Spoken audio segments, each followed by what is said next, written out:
So in the busyness, when we're praying for ourselves, we're praying for others, we're thanking God, how do we keep our minds from wandering in prayer? Mine just wanders badly. And I've heard two strategies, and I've tried them both. One is when it wanders, that's something that's occupying you, so pray about the thing it wanders to. Although sometimes that's recipes, so I'm not really sure how to pray about that. It must mean I'm anxious about some entertaining event or something. But the other way, really, to keep myself focused is to pray out loud. Even when I'm alone, if I pray out loud, it is much more focusing. Some people write their prayers out. I find that a little bit tedious, but praying out loud is helpful to me. You? I think that, yeah, I think well, Kathy knows that I actually don't have problems with focus. I tend to, in other words, I'm not easily distracted from what I'm doing. I never. I'll just say three It's letters. called tunnel. OCD. It's called tunnel vision.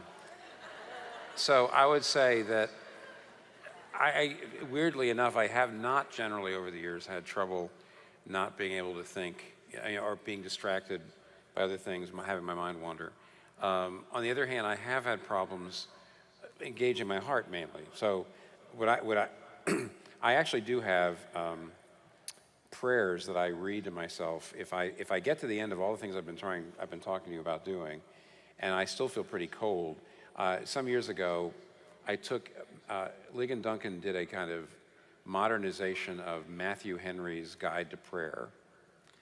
And I then did my own my own kind of paraphrase of it, modernization too. And what he has is just literally, dozens and dozens and dozens of things to thank God for, to praise God for, sins to confess. I mean, pages and pages. And I very often find that if I'm just feeling dead, I wouldn't say my mind's wandering exactly, but I just don't. It's not in gear. It's not in gear. I will go to that and I'll just start doing it. I'll just sort of saying, I'm going to praise you for this. I'm going to confess for this. And very often I find my mind gets in gear because it's extremely structured. It's not just praying my prayer list, just like Kathy. I have people every year that I pray for, especially every month, every day, some of which. But even that, sometimes what I need is this. So I actually go to my paraphrase of Matthew Henry's Guide to Prayer. If you've ever seen it, it's just literally dozens of things. And I very often find my heart gets engaged that way. I really want to have to pull myself away from prayer. I think that's what the questioner is asking. How do you get to the place where that you can't just, that you are having to pull yourself away, not glad it's over? And I hate it when I'm glad it's over, when I feel like I got to get on to other things.